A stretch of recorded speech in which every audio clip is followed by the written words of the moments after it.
Meus irmãos, a paz do Senhor Jesus, glória a Deus. Meus queridos e amados irmãos, olho aqui de novo com mais uma reflexão para você. Meus queridos, neste momento, eu peço a todos vocês que nos assistem e nos acompanham por esse canal, que compartilhe os nossos vídeos, nos ajude a levar a palavra de Deus a mais longe e assim alcançar mais vidas pelo poder da palavra de Deus. Quando você compartilha os nossos vídeos com mais alguém, você nos ajuda a alcançar mais vidas. E assim, da forma que Deus me usa aqui, te usa aí para compartilhar. Talvez pessoas que você compartilha os nossos vídeos recebam cura, recebam milagres, uma visitação de Deus, um benefício da parte de Deus alguém vai receber, porque é a palavra de Deus. Meus amados, eu quero neste momento falar acerca da chamada de Deus. Queridos, está escrito no livro do Êxodo, no capítulo de número 3 e o verso de número 9. Vou ler para que nós possamos, dentro desse texto, entendermos algo. Amém? Está escrito assim, capítulo 3 e verso 9. E agora, eis que o clamor dos filhos de Israel chegou a mim, e também tenho visto a opressão com quem os egípcios os oprimem. Vem agora, pois, e eu te enviarei a Faraó, para que tires o meu povo, os filhos de Israel, do Egito. Então Moisés disse a Deus: quem sou eu que vá a Faraó e tire do Egito os filhos de Israel? E disse Deus: certamente eu serei contigo, e isto te será por sinal de que eu te enviarei quando houveres tirado este povo do Egito. Servireis a Deus neste monte. Amados e queridos irmãos, você vai perceber que todo o chamado de Deus, todo homem, toda mulher de Deus que tem um chamado de Deus, que recebeu um chamado de Deus, uma vocação por Deus para fazer algo em prol do seu reino, da sua obra, esta pessoa, geralmente você vai ver todo chamado querendo retroceder, querendo voltar, não querendo aceitar a proposta, não querendo aceitar a vocação, não querendo aceitar a chamada. Por quê? Para ser profeta, para exercer uma obra chamado por Deus, não é fácil, irmãos. Não é fácil. Em primeiro lugar, você tem que ser obediente à voz de Deus, à palavra de Deus. E isto não é fácil. Por isso que Moisés disse: quem sou eu que vá a Faraó? Ele via Faraó como um monarca, um governante, como uma pessoa truculenta, que se ele chegasse lá poderia ser morto. Até porque Moisés saiu fugido do Egito. Então, meus amados, ser chamado por Deus não é uma coisa fácil, mas é um privilégio. Entenda comigo, não é fácil, mas é um grande privilégio que nós recebemos de Deus. Você ser chamado por Deus, apontado a dedo para fazer algo para Deus, isso é grande demais. Isso é tremendo. E no livro de Isaías diz que dentre milhares e milhares de excelentes, Deus nos escolheu para ser seu. Então, meus amados, o chamado por Deus, geralmente quando você é chamado, você tem medo de exercer aquela obra, embora você exerça, que o bom é quando você obedece e faz. Mas, geralmente, quem é chamado tem medo de exercer, tem cautela. Mas quem não é chamado fica levantando bandeirinha. Quem não é chamado fica querendo ser visto. Quem não é chamado faz de tudo para ser aplaudido. O que faz quer ser reconhecido, quer reconhecimento, quer aplauso, quer reconhecimento dos homens. Mas quem é chamado de fato tem medo de tudo isso. Então, preste atenção comigo. Se você é chamado por Deus, não adianta ficar choramingando, de mimimi, com medo. Sabe por quê, meus amados? Porque quando Deus lhe chama, Ele não deixa você exercer uma obra sozinho. Quando Deus diz: eu quero você para a minha obra, automaticamente Deus está dizendo: eu vou estar com você nesta batalha. Eu vou estar com você nessa empreitada. Eu vou estar com você nesta obra. Então é automaticamente, Deus te chamou, Deus não te abandona. Deus te chamou, Deus vai com você. Então não adianta ficar choramingando, não adianta ficar pelos cantos, não adianta dar uma de coitadinho. Cinja os lombos e olhe para Jesus como seu maior exemplo de perseverança. Isso aí, cinja os lombos, se prepare e vá e cumpra com o seu propósito. Como disse Paulo a Timóteo, faze a obra de um evangelista. Cumpre o teu ministério. Então não vai adiantar você ficar choramingando. Não vai adiantar querer colocar o pé, dizer não vou porque eu não tenho condição, não dá. Porque Deus não olha para a tua condição. Deus está lhe chamando, lhe incluindo neste plano, neste projeto. E Ele não está exigindo de você tudo. Ele está dizendo, você vai fazer o que eu te mando e eu vou estar com você em todos os momentos. Isaías disse, não temas, eu estou contigo. Não te assombres, eu sou o teu Deus. Glória ao nome de Jesus.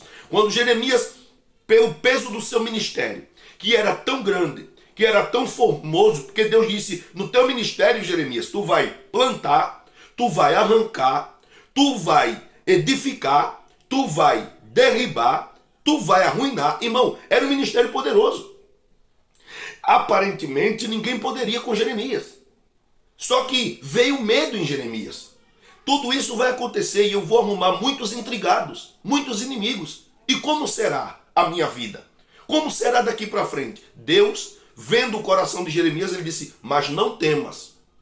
Porque muitos se levantarão contra ti, mas não prevalecerão contra ti, porque eu sou contigo para te livrar, diz o Senhor. Então, meus amados, Deus lhe chama e Deus não lhe abandona, Deus não lhe deixa só, Ele será presente na sua vida.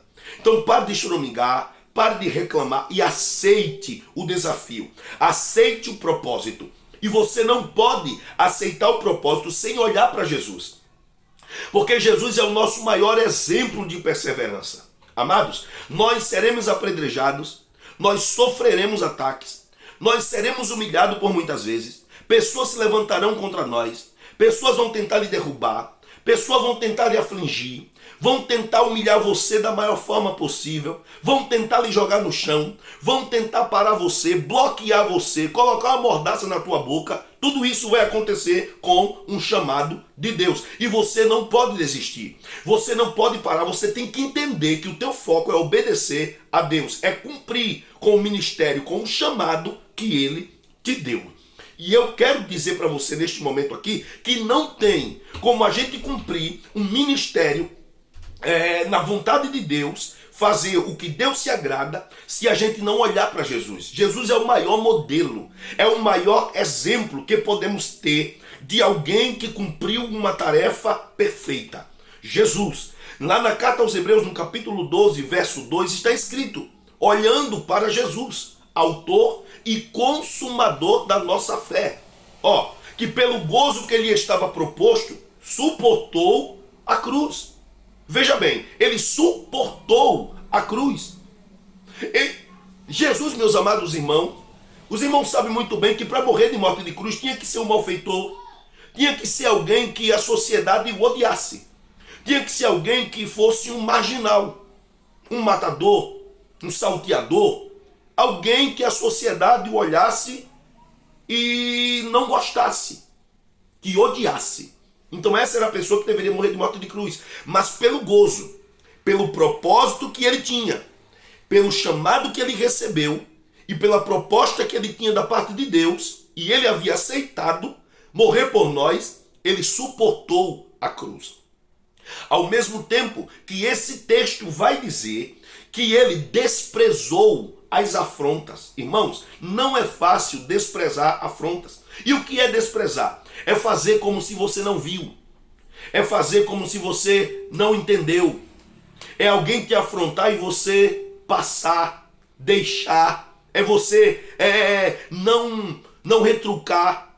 É você não revidar. O que é desprezar as afrontas? É você não levar em conta tudo que estão fazendo com você. Jesus não foi diferente. Alguém afrontou, Alguém disse para ele que ele era profeta, colocou uma venda no rosto dele e disse assim: ó, profetiza, profeta, para ver quem foi que te bateu. Adivinha aí quem foi que bateu em você? E ele sabia, mas ele calado estava, calado ficou. Lá na cruz, ele dizia: Eli, Eli, lama sabachthani, dizendo: Deus meu, por que me desamparaste? E os homens diziam: chama por Elias, chama que ele vem. Eles entenderam isso, entendeu? Eles escarneceram, eles zombaram, queriam zombar, dizer: esse é o filho de Maria. Quando Jesus teve que entrar na sua própria cidade, não operou muitos milagres, porque as pessoas com um coração duríssimo não deram ouvido à voz do Senhor. E lá ele disse: em verdade eu vos digo que um profeta na sua pátria, ele não tem honra. Então, queridos, se você foi chamado para fazer a obra de Deus, não pode fazer uma obra excelente sem olhar para Jesus como o autor e consumador da nossa fé, como o maior exemplo de perseverança. Amados e queridos irmãos, você não pode de maneira nenhuma baixar a guarda. Você não é super-homem. Você que foi chamado não é super-homem. Você não é melhor que ninguém, mas está sobre você uma promessa. Está sobre você uma chamada. Está sobre você um ministério. E quem recebe uma chamada de Deus, vai adquirir para si inimigos. Não é que você vai procurar. É porque o que tem dentro de você, o que está em você, vai fazer você fazer uma obra excelente, com temor, com tremor, vai fazer você sempre fazer com denodo, com gosto, com amor, a obra de Deus. O chamado é diferente. Quem é chamado por Deus e quer exercer o ministério é diferente de quem olha para você como adversário. E pessoas vão se levantar achando que você é um oponente, é um adversário, uma pedra no sapato. Então entenda, o Senhor disse para Moisés: Moisés, eu quero que você vá ao Egito e tire o meu povo de lá, porque eu vi como eles oprimem os israelitas. Eu sei como eles estão oprimindo lá, o meu povo. E eu desci para livrar, porque eu escutei o clamor deles, a oração deles. Então, meus amados, você não pode estar choramingando. Não, porque isso, porque aquilo não. Aceite o desafio. Algo que eu vou te dizer, e isso é certo. Quem joga pedra em você, quem tentar parar você, quem tentar te bloquear, não ligue. Porque tudo isso são coisas para tentar tirar o teu foco. Se você tirar o foco do chamado, do ministério, da obra de Deus e colocar nas pessoas que te odeiam, nas pessoas que querem o teu mal, você não vai a lugar nenhum. Por isso que Jesus desprezou as afrontas. Era como nada. Era como que ele dissesse assim: eu vim para pagar um preço e eu vou pagar. Eu vim para morrer naquela cruz e eu vou morrer. Eu vim para derramar o meu sangue, porque está escrito que sem derramamento de sangue não haverá remissão de pecado. E eu vou derramar. Mas o diabo não queria, e ele usou todo tipo de pessoas para tentar bloquear, impedir o agir de Deus. Já está percebendo que você, por ser chamado, é também muito caluniado?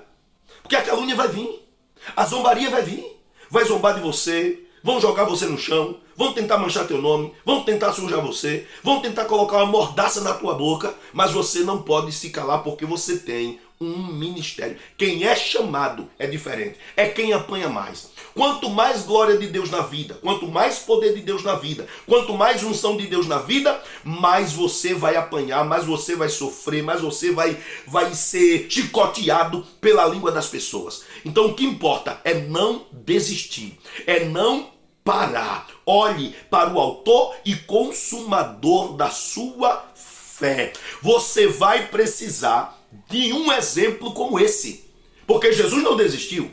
Jesus cumpriu com tudo o que estava escrito ao seu respeito.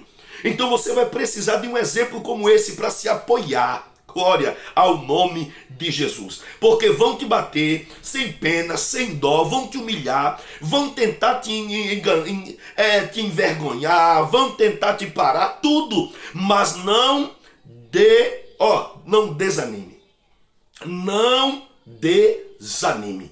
Não desanime de maneira nenhuma, porque isso faz parte do processo, faz parte do chamado. E foi assim com Jeremias, Foi assim com Moisés, foi assim com Isaías, foi assim com Amós, foi assim com tantos outros homens de Deus que foram levantados. Ninguém foi levantado em cima de um pódio, ninguém foi levantado deitado tomando água de coco e ficou... Não, geralmente os profetas, meus amados, eram pessoas solitárias. Geralmente os profetas eram pessoas de poucos amigos. Porque a mensagem que vinha de Deus para o profeta, ele tinha que entregar. Independente se as pessoas gostassem ou não. Se fosse amigo, ele ia ter que entregar. E se o amigo continuasse sendo amigo, amém. Se não continuasse sendo amigo e tentasse fazer alguma coisa ou ser inimigo, amém do mesmo jeito. Mas o profeta não pode retroceder. O profeta geralmente é uma pessoa solitária, de poucos amigos. Quer ver uma coisa? Se uma pessoa errar contigo, só isso, não é nem porque tem uma chamada. Se uma pessoa errar e você for dar um conselho a essa pessoa, e o conselho seja um conselho para que ele melhore, para que ele, sabe? Às vezes tem pessoas que não vão gostar. Não vão gostar. Só sábio vai dar valor a um verdadeiro conselho. Só sábio. Salomão disse, quer ganhar um amigo? Aconselhe um sábio. Porque se você aconselhar um tolo, você ganhou um inimigo. Então, geralmente, meus amados, o chamado, ele atrai invejosos. Olha como aqui tá, tão frio. Atrai inveja. Atrai pessoas que querem o que você tem. Só que essa pessoa não é como você é. Entendeu? As pessoas querem o que você tem, mas não fazem o que você faz. As pessoas querem receber o que você recebeu, mas não fazem o que você faz. Não obedece como você obedece. Não ama a obra como você ama. Paciência. E você precisa ter cabeça fria. Você precisa ter sua confiança apenas em Deus. Porque pessoas que você não espera, que você não imagina, são esses que se levantarão como teus inimigos número 1. Pessoas da tua casa, pessoas da tua igreja, pessoas da tua família vão se levantar, não vão aceitar a tua palavra, não vão aceitar teus conselhos, não vão aceitar nada do que você fizer. E vão ainda dizer, quer ser o melhor, quer ser o mais santo, quer ser o mais puro. Só falta dizer que é Deus. Sabia, irmãos? Quem é chamado por Deus e quer cumprir o ministério, aquele que Deus disse, é tratado de forma brusca. As pessoas não querem respeitar, as pessoas querem tratar de forma brusca. Glória a Deus. Não vê quando Jesus entrou em Cafarnaum? Sua cidade, onde Jesus morou. Em todos os lugares Jesus fazia milagres, operava sinais. E quando chegou lá, não pôde fazer isso. Não pôde fazer isso. Porque quando ele entrou lá, a Bíblia vai dizer que a incredulidade do povo, sabe como o povo viu Jesus lá? Como filho de Maria e de José. Não viu ele como Messias. Mas aonde viram ele como Messias, como filho de Davi, como enviado de Deus, milagres aconteceram. Aí Jesus disse assim, ó, aqui não houve muitos milagres por causa da incredulidade de vocês. E às vezes as pessoas olham para você e dizem, é mais amostrado, é porque quer aparecer, é porque quer ser o que ora mais, quer ser o que faz isso, quer ser o que faz aquilo. Ele não sabe o peso da responsabilidade que você recebeu, que você tem, o peso da responsabilidade que Deus colocou nos teus ombros. Não sabem e te taxam como louco, te taxam como amostrado, te taxam como quer ser o melhor, como alguém que quer aparecer. E não é assim. E tudo isso entristece. Mas você não pode olhar para isto. Você precisa olhar para o autor e consumador da nossa fé. Ele não abandonou os planos e nem o projeto de seu pai. Ele traçou um plano e ele disse, eu vou cumprir. E ele cumpriu com aquilo que Deus lhe otorgou, lhe ordenou, deu para que ele cumprisse. Então, querido, um chamado por Deus vai sofrer. Mas o lindo de um chamado é que ele terá Deus do seu lado. Ele tem Deus com ele. Glória a Deus. Moisés reclamou, Senhor, quem sou eu Quem sou eu que vá até Faraó? E Deus disse, ô Moisés, não é você não, eu vou ser com você, Moisés. Você vai, eu estou só te enviando. Eu vou te mostrar alguns sinais, Moisés. E ele mostrou alguns sinais, que aqueles sinais seguiam Moisés. E o que ele estava dizendo? Esses sinais aí, Moisés, não é você que faz, sou eu em você. Então você está coberto, pode ir. Com Paulo. Meu irmão, quanto Paulo sofreu em prisões, em cadeias, apedrejado, açoitado, passou por naufrágio, todo sofrimento. E às vezes a gente hoje está passando por uma provinha de porque eu sou pior, porque Deus me esqueceu por causa disso. Não, quem tem certeza da chamada não abre a boca para falar asneiras.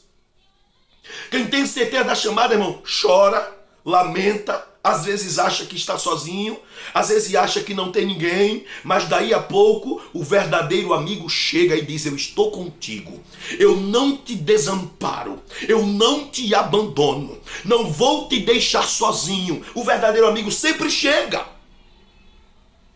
Aí quando estava no meio do naufrágio, todo mundo vai morrer, um desespero na ilha de Malta.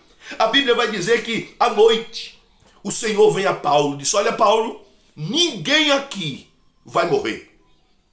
Só o navio que vai se perder. Quando o dia amanhece, o povo atribulado, com medo de tudo, aí disseram assim, e agora, Paulo? A gente vai morrer. A gente vai se acabar. Ou que a gente vai morrer, viemos aqui tudo para morrer. Aí Paulo disse assim, não morre ninguém. Como é que você tem essa certeza, Paulo? Aí Paulo disse, o Deus de quem eu sou. Irmão, que expressão.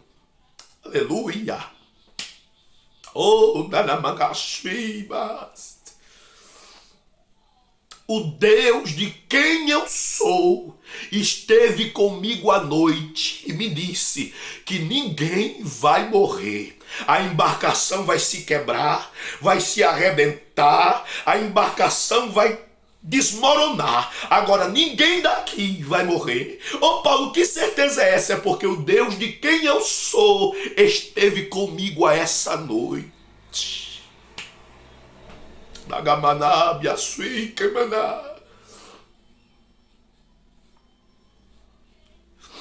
O Deus de quem eu sou, glória. Olha a certeza deste homem. A certeza deste homem era tão grande que Deus estava com ele, que Deus foi lá e disse, olha Paulo, avisa para eles que não se preocupe não, vocês vão dar numa ilha, vocês não vão morrer não aqui não, é só a embarcação que vai quebrar. E na vida do homem e da mulher de Deus, chamado por Deus para executar uma tarefa, irmão, o sofrimento é maior do que quem não tem essa chamada, do que quem não tem esse ministério. É quem mais sofre, é quem mais chora, é quem mais geme. E talvez eu esteja falando com alguém que já tentou até desistir por causa do sofrimento que é muito, por causa das batalhas que são grandes, por causa das provas que não acabam, por causa dos desertos que são tão extensos, por conta dos vales que são tão tenebrosos, por conta da escuridão. Mas não desista. Deus te chamou, cumpra com esse ministério. É doloroso, dói, é sofredor, mas vai adiante. Vai valer a pena o final. Não desiste. Pare de ficar com mimimi. Pare de ficar se lamentando, choramingando. E diga, o meu Deus me chamou para uma obra e eu vou executar. Eu vou cumprir com ela. E vai à frente. Continua. Não deixa que ninguém bloqueie o teu ministério. Bloqueie a tua chamada. Porque quem te chamou garante que está contigo. Ele enviou os discípulos e disse assim, os discípulos foram, pregaram, e a Bíblia diz assim, e cooperava com eles o Senhor. Aleluia. Deus vai contigo, meu irmão. Deus vai contigo, minha irmã. Não é porque os desertos ficaram mais quentes, não é porque as lutas apertaram mais que Deus te abandonou, não é. Josué, de maneira nenhuma. Josué, quando assumiu a liderança do povo de Israel, olharam para Josué e disseram: olha, Josué, nós não vamos te obedecer. Para que coisa pior do que o desprezo, irmão? Do que o desprezo, quando você pega no microfone, alguém diz: já vai um amostrado. Quando você vai fazer uma obra, já vai ele que só quer aparecer, já vai ela que só quer aparecer. Para que coisa pior do que o desprezo? Disseram para Josué: a gente não vai te obedecer, a gente só te obedece aqui se Deus for com você, como foi com Moisés. Josué vai estar diante de Deus, vai estar diante de Deus, mas chegou um dia que Deus disse a Josué: hoje eu vou engrandecer o teu nome perante esta